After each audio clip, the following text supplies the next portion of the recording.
Einstein کو ہمارے زمانے کے ذہین ترین سائنسدانوں میں شمار کیا جاتا ہے۔ حیرت انگیز بات یہ ہے کہ اس کو اس قدر ذہین کیوں تصور کیا جاتا ہے، جبکہ تاریخ میں اس سے کئی گنا زیادہ ذہین سائنسدان گزرے ہیں جنہوں نے اس دور میں ایسے کارنامے سر انجام دیے جن کا آج کے دور میں تصور کریں تو انسان حیرت میں مبتلا ہو جاتا ہے۔ میں ہوں محمد بے مثال اور انٹرسٹنگ سائنس سیریز میں پیش خدمت ہیں آئنسٹائن سے کہیں زیادہ ذہین 6 سائنسدان۔ نمبر 6، ایویسینا یا ابن سینا۔ ابن سینا ایک مسلمان اسکالر تھا جس نے 11ویں صدی میں اسلام کے سنہری دور کے دوران انقلاب برپا کیا تھا۔ اس دور میں انہوں نے 200 تحریریں لکھی جن میں سب سے زیادہ مشہور اور اثردار القانون فی الطب تھی۔ یہ بنیادی طور پر طب کے میدان میں ایک جامع انسائکلوپیڈیا تھا جس میں ابن سینا نے ایسی تشریحات پیش کی جس کا اس دور میں تصور بھی محال تھا۔ مثال کے طور پر ابن سینا نے دوائیں جانچنے کے لیے ایک بالکل نیا طریقہ متعارف کروایا جس کو ماڈرن دنیا آج بھی فالو کرتی ہے۔ ابن سینا نے اس کتاب میں ان یونانی خیالات کی بھی تصدیق کی کہ بیماری ہوا سے بھی ایک شخص سے دوسرے شخص تک پھیل سکتی ہے، جس کے بارے میں اس سے پہلے کسی نے تصدیق نہیں کی تھی۔ ابن سینا کی کتاب اس قدر بیش قیمتی سمجھی جاتی تھی کہ ہر میڈیکل کالج نے اسے 1700 کے وسط تک اپنی معیاری درسی کتاب کے طور پر استعمال کیا۔ نمبر 5، ابن خلدون۔ جدید مورخین ابن خلدون کو تاریخ نگاری کا باپ مانتے ہیں۔ وہ تاریخ میں کسی بھی خاص واقعے کے مختلف ریفرنس ریکارڈ کرنے والے پہلے مورخ ہیں۔ ایک عظیم عالم دین، فلاسفر اور لاجسٹ ہونے کے باوجود ابن خلدون خود کو ایک مورخ کی حیثیت سے دیکھتے تھے۔ آپ نے اپنی بیشتر کاوش کتاب الابرار لکھنے میں صرف کی جو اس دور میں انتہائی مشکل کام تھا۔ خلدون کا اصل مقصد بربرز کی تاریخ کو اپنی کتاب میں شامل کرنا تھا، لیکن بعد میں اس کو وسیع کر کے باقی دنیا کو بھی شامل کیا گیا۔ عربی نحو اور انداز بیان کو انتہائی خوبصورت انداز میں پیش کیا گیا۔ اسی وجہ سے اسے تاریخ کا ایک فلسفہ قرار دیا گیا جو بلا شبہ اپنی نوعیت کا سب سے بڑا کام ہے جو کسی بھی دماغ نے دنیا میں اب تک تخلیق کیا ہے۔ نمبر 4، خوارزمی۔ الخوارزمی کو الجبرا کے موجد کے طور پر جانا جاتا ہے جسے اس نے الجبر کے نام سے منسوب کیا۔ یہ الخوارزمی کے ان آپریشنز میں سے ایک ہے جو انہوں نے مربعی مساوات کو حل کرنے میں استعمال کیا۔ ریاضی میں استعمال ہونے والا لفظ الگوریتھم دراصل الخوارزمی کے لاطینی نام الگورتھمی سے ہی لیا گیا ہے۔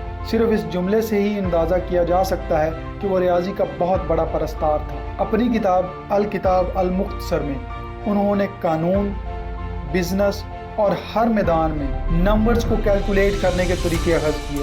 یہی وجہ ہے کہ اس کتاب کو ٹیکسٹ بک کے طور پر استعمال کیا گیا۔ مساوات کو حل کرنے کی پہلی معلوم سمت عربی ہندسوں کو یورپی دنیا سے متعارف کروانا اور ٹریگنومیٹری الخوارزمی کے ہی شاہکار ہیں۔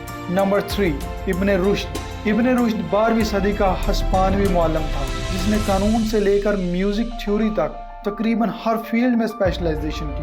بالخصوص اسے فلسفہ میں کمال حاصل تھا اور مغرب میں اس کو سیکولر تھیوری کا باپ گردانا جاتا ہے۔ اس نے ارسطو کے بہت سے کام کا عربی ترجمہ کیا۔ غزالی کے مطابق ارسطو کی تھیوری اسلامی تھیوری میں فٹ نہیں آتی، لیکن ابن رشد کے مطابق غزالی غلط تھا اور ابن رشد نے ارسطو کی تھیوری کی درست وضاحت پیش کی۔ اس نے القانون فی الطب پر بحث کی، دواؤں پر اپنا انسائکلوپیڈیا لکھا اور اس کے علاوہ فزکس اور سائیکالوجی پر کتاب لکھی۔ وہ مغربی اسکالروں میں اس قدر مقبول تھا کہ تھامس ایکیناس انہیں دی کمنٹیٹر کہا کرتے تھے۔ نمبر 2، زہراوی۔ الزہراوی جسے القاصص بھی کہا جاتا ہے، اندلس میں رہتا تھا۔ الزہراوی وہ شخص تھا جسے سرجری کی تکنیکوں کی تشکیل اور ڈیزائن کرنے کے ساتھ ساتھ جراحی کے آلات تیار کرنے والے پہلے شخص کے طور پر جانا جاتا ہے۔ سائنسی دنیا میں اس کا سب سے بڑا شاہکار کتاب التصریف ہے جو 38 جلدوں پر مشتمل ہے، جس میں اس نے نہ صرف طب میں استعمال ہونے والی مختلف تکنیکوں کے بارے میں بتایا ہے بلکہ ان کو تصویری انداز میں بھی پیش کیا ہے۔ اس کا دوسرا بڑا کام ڈسٹیلیشن اور سبلیمیشن کو استعمال کرتے ہوئے دوائیں بنانے کا طریقہ متعارف کروانا ہے۔ اس نے حمل کے بارے میں پہلی وضاحت دی اور ایک ڈسلوکیٹڈ کندھے سے نمٹنے کے لیے ایسے طریقے سکھائے جو آج بھی سکھائے جاتے ہیں۔ اس نے خون کی نالی کاٹنے کا طریقہ متعارف کروایا جسے 600 سال بعد ایک مغربی سرجن نے دوبارہ پیش کیا۔ نمبر 1، غزالی۔ الغزالی قرون وسطیٰ کا وہ ذہین سائنسدان تھا جو عالم دین ہونے کے ساتھ ساتھ فلسفہ اور فقہ میں کمال رکھتا تھا۔